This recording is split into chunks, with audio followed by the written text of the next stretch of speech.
Baby doll pumpkin pie, welcome back to you. Let's talk about XRP today because we want to learn about the story of this once shiny, bright star that's now just a shadow, friends. Just a shadow. See, I have the XRP dominance chart, and XRP was freaking huge at one point. Colossal, giant. This is the percentage that XRP represented of the entire crypto pie. Okay.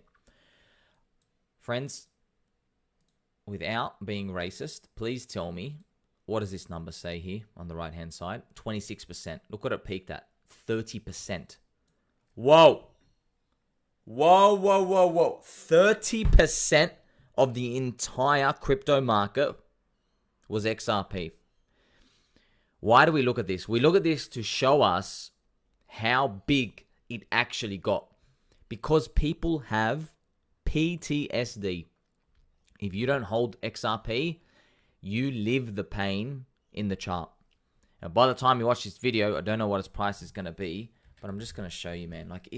We all know XRP has gone through a lot of pain, friends. A lot of pain. Since 2017 peak, right? It's down, oh my God, 80 to 90% after 5 years. Can you imagine holding something for 5 years? You're still gone nowhere. You know, Bitcoin hit a 5-year break even as well. Not nice, right? That's 5-year break even, but it didn't go like, the 500x in a year at that point. So it's really painful to see this. That's why I like looking at the XRP dominance chart, because this shows us how big it got. Because all of our fears are revolving around this. We don't want our coin, our community, our tribe. We don't want to go through this because, man, it's painful, right? The XRP community, unfortunately, a lot of them are still holding because they think the only reason why they didn't pump to $10, $15 was because of the SEC. But, me, controversial, right? My belief is that it was never going to go there anyway because it's a third cycle prophecy curse. Okay. So now you got to believe in one of two stories. Okay. Do you think the SEC prevented them from going to $6, $7, $8, $9, $10? Or do you think it was never going to get there in the first place?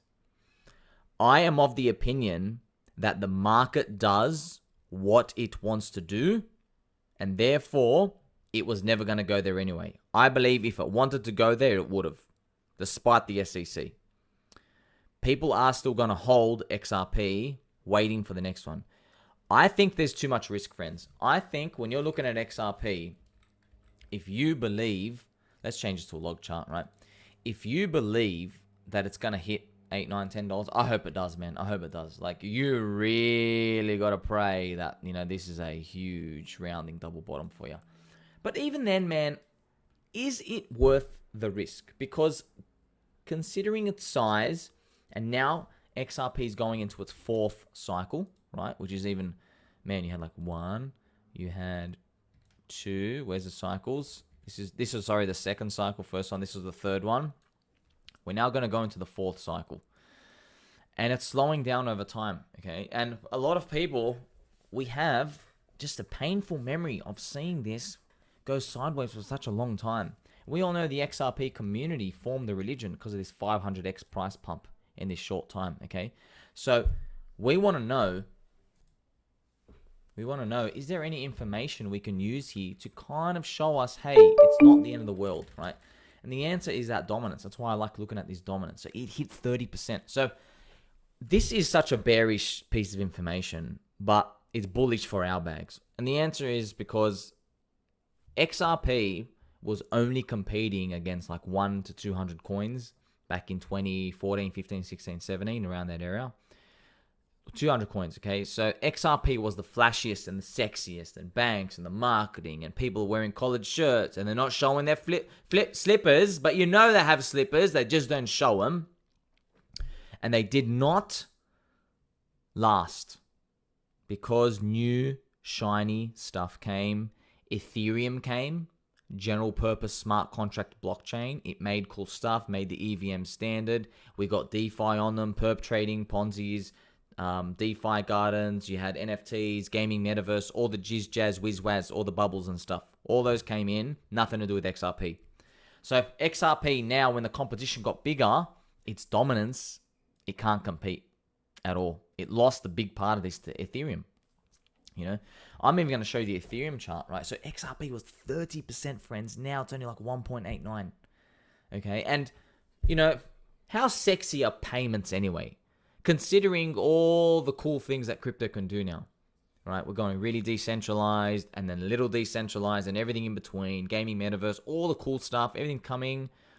Payments, nah, who cares? You know, it really is like, who cares? And guess what? Ethereum does it better. Ethereum and other chains are just going to do it better.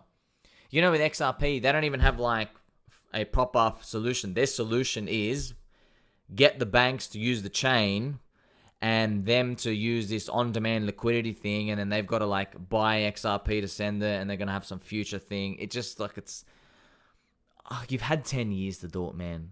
You've had 10 years. Not 10 months, 10 years. 10 years is a long time. Like, just imagine you had a friend who hasn't gotten a job for 10 years. You're like, man, come on. Like, do something. They're just like, nah, it's coming. It's coming. I'm going to go apply tomorrow, mate. We're going for it. Oh, man, it's rough. It's rough. And do you even really matter? Does it even really matter? It gave you the 500x, man. It did. So, but everyone still wants it again, okay? So, look at the other dominances out there, man. You know, Ethereum, right? This isn't even the full proper chart, but even Ethereum is like 26%, right? And look at here, it's still around 19%. So people believe Ethereum's dominance will continue to grow. But if you look at the stock market and you look at, say, gold is the biggest asset, but it loses dominance to the stock market over time because people make new innovation in entrepreneurial efforts. We make the Tesla and the Google and the Apple and the Amazon and all the tech. Gold will always need to be there, but it doesn't need to grow super fast.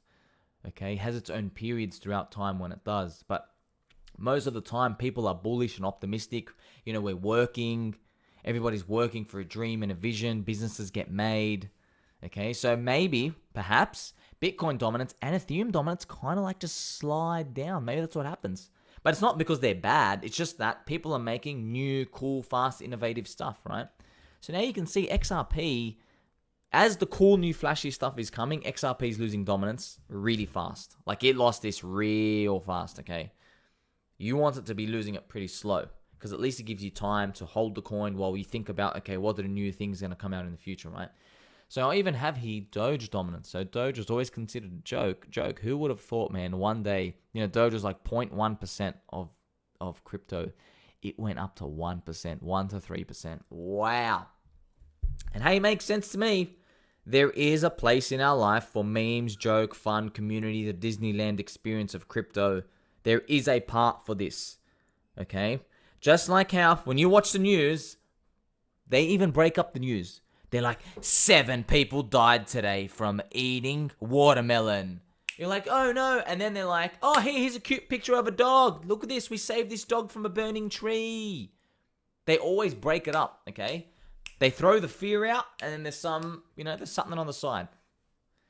Even like the horror movies. You ever watch a horror movie? There's like one part in there where there's a little funny joke or they do something a bit lighthearted. Okay, so there is a place for that. But it's up to you to decide how much of a place. Okay, so back when nobody even believed that had any place at all, it was worth this little. Okay, so you absolutely crushed this, right? Crushed it. So you made 200x on Elon Musk coming. So think about the place of these stories that are going to fit into the communities that we see in crypto. And not all the stories have been written yet, okay? So don't worry about, yes, XRP is down 90% after 5 years. Yes, it's painful. But it hit 30%. That's the main point of my message here. It hit 1/3 of the crypto size, man.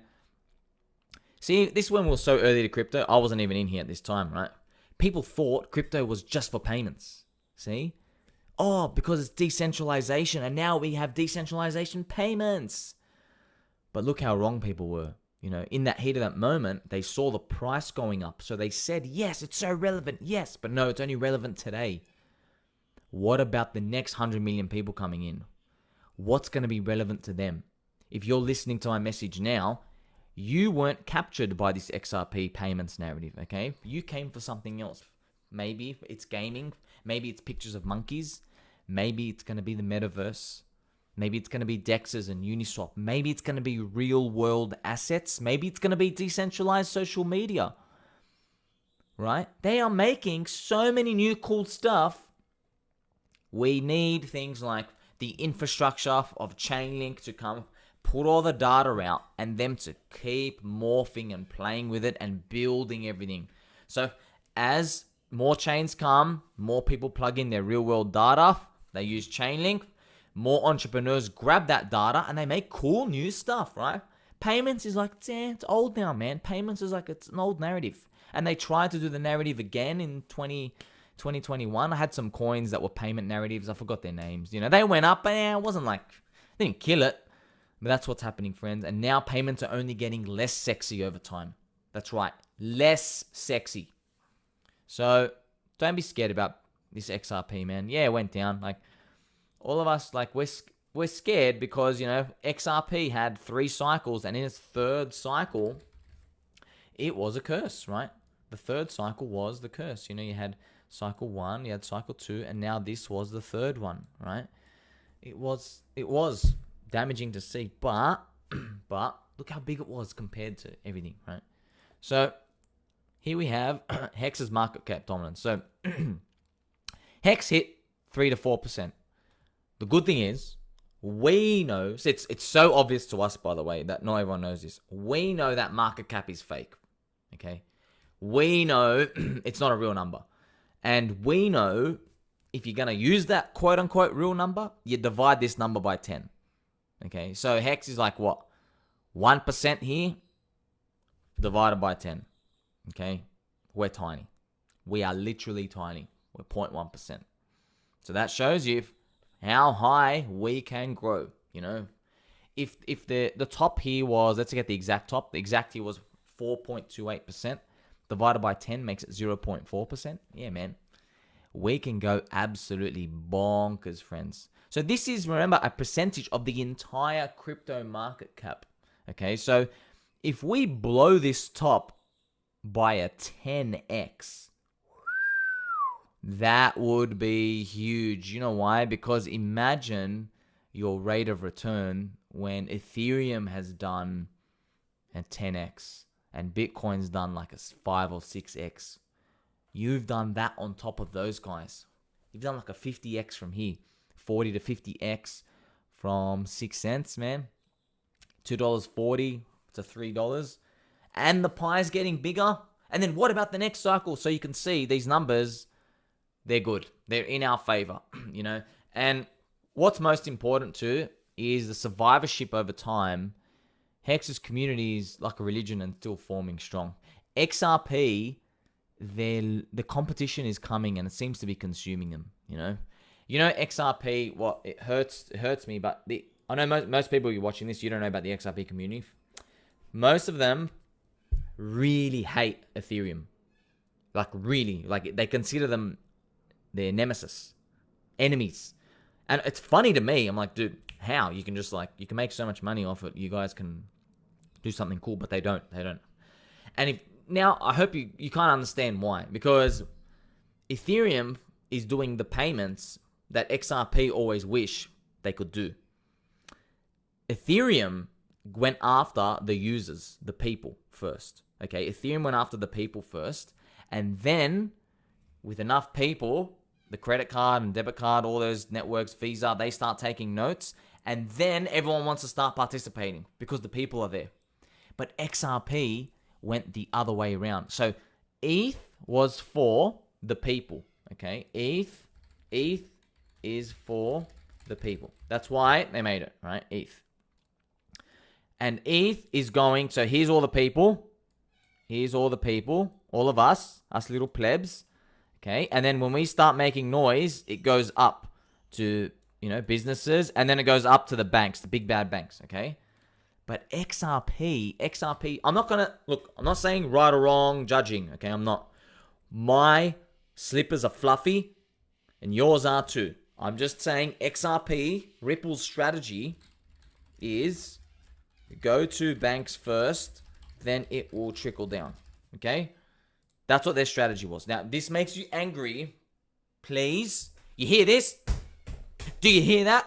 I'm tipping and I'm tapping away with my slippers. So don't get upset. People get very upset and triggered. Their strategy was to focus on the banks first. We're going to get our big friendly arrow. They focus on the banks first, and then if the banks adopt, it'll push to their customers, right? Which will then push to the people. Doesn't happen like that, friends. Doesn't happen like that. Have you seen that happen? No, doesn't happen like that. Fundamentally, this is why crypto is for the people. That's why they say crypto really breaks the paradigm. We make stuff for the people, and if things are cool enough, it starts to go up. That's why if you get in, you're getting in on the ground floor. So that's why I always say the community is the asset, not the code. Because if the community is big enough, any megaphone pointed to that community can mobilize a large volume of people. And that, based off what we've seen, is very profitable because that's a lot of power and branding. You can push products, services, community, tribes, whatever you want. It's very, very important. This is the future of tech companies, even in the stock market. Amazon, Apple, they're trying to get, you have to get all the people, man.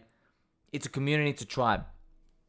That's why, if you've noticed, if you can predict the coin that's going to get the most community, you win. Because by definition, using Metcalfe's law, you'll get the biggest price pumps. You will get the revolution right in your fingertips. The palm of your hand right there, and the price will go up. And because crypto is beautiful in terms of it's still a free market, you don't even have to hold it for 10 years to like finally say, oh, did we get adopted by like bigger institutions or not? You can get paid along the way. But that's why it carries a lot of risk. You really need to understand your community. You have to, man. If you don't, you're just going to be buying and selling and holding the wrong stuff. The right stuff, it's got nothing to do with the code. Remember, the right stuff is die-hard religion. I want a coin where people will yell and abuse and go for your neck. Arr! You want those people who are dedicating their time. They go to the wishing well and then they fix, the village farm and they help everybody in the town. You want to see that. Does your community, are they doing streams? Are they helping people? Are they making cool tools and utilities for the project? This is the stuff you want to see, okay? And you also want to see them viciously, violently attack people who leave and sell. Yes, you want to see that. If I don't see that, I don't like it, okay? Even in the Chainlink community, we call them no linkers, right? They make a lot of like funny memes about dudes who sell Chainlink look like this, and it's always like some really like sexual weird stuff, right? So I like seeing that because they're ostracizing the people who leave. You want to see that. You don't want to be in a world where you're holding the bag and the people around you are like, yeah, well, there are better coins out there.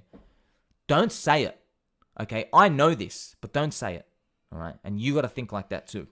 That's why Bitcoin's going to be around for a long time. If you got your Bitcoin at like $500 or lower, you're going to be sweet. You're going to be sweet. You're not going to be as rich as someone going harder into faster growing stuff, but you're going to be okay. That's why it's safe. It's not safe because it's like got a certain decentralization or anything about it. It's safe because it's got a religion now, okay? So, but the money's not made in identifying a religion that everyone knows is a religion and trying to see how much they can push it. The true wealth is identifying a group of people who you really believe is a religion, but everyone else thinks they're just some weirdos on an island, okay? So remember, XRP hit 30% market cap dominance, friends. 30%. There are other coins out there that are high, like Ethereum, and they will get dwindled over time, okay?